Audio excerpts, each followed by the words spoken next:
लिट्टी चोखा को बिहार की signature dish का दर्जा हासिल है। हालांकि डिश या व्यंजन आमतौर पे काफ़ी पेचीदा होते हैं। उन्हें बनाने में काफ़ी कारीगरी लगती है और ढेर सारी सामग्री भी। इस हिसाब से लिट्टी को व्यंजन नहीं कहा जा सकता। ये दुनिया के सबसे आसानी से तैयार किए जाने वाले खानों में से एक है। इसे बनाने के लिए ना तो ढेर सारे बर्तन चाहिए और ना ही बहुत सारे मसाले और तेल।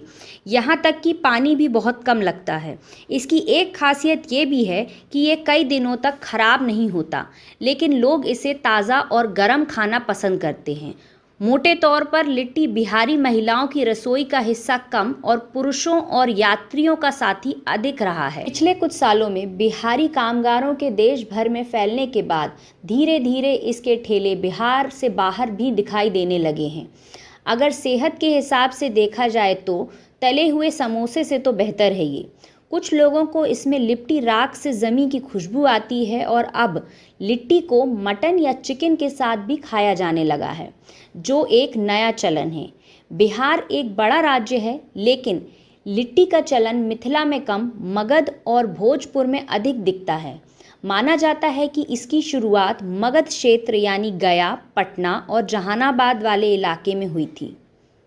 चंद्रगुप्त मौर्य मगध के राजा थे, जिनकी राजधानी पाटलिपुत्र थी, लेकिन उनका साम्राज्य अफगानिस्तान तक फैला था। कुछ जानकारों का कहना है कि उनके सैनिक युद्ध के दौरान लंबे रास्तों में आसानी से लिट्टी चोखा खाकर आगे बढ़ते जाते थे। 18वीं सदी के कई किताबों में लंबी तीर्थ यात्रा पर निकले लोगों का भोजन लिट्टी चोखा बताया गया है। हालांकि आटे की लोई को आग पर भूनने वाली कई डिशेस देश भर में प्रसिद्ध हैं, जैसे मालवा की बाटी, जिसे दाल के साथ खाया जाता है। ऐसे उल्लेख भी मिलते हैं कि तात्या टोपे और झांसी की रानी के सैनिक बाटी या लिट्टी को पसंद करते थे, क्योंकि उन्हें पकाना बहुत आसान था और बहुत सामान की ज़रूरत भी नहीं होती थी। 1857 के विद्रोहियों के लिट्टी खाकर लड़ने के किस्से भी मिलते हैं। सदियों से बिहार के किसान खेत की पहरेदारी करते हुए वहीं लिट्टी बनाकर खा लिया करते थे। बहुत बाद में इसकी लोकप्रियता शहरों तक पहुंची। वैसे ये तो पक्के तौर पे कहा जा सकता है कि चोखे के साथ इसकी जोड़ी बिहार में ही बनी। आइए जानते हैं लिट्टी चोखा के फ़ायदों के बारे में। ये बनता है गेहूं के आटे और सत्तू से, जो कि हमारे हेल्थ के लिए काफ़ी फ़ायदेमंद होता है।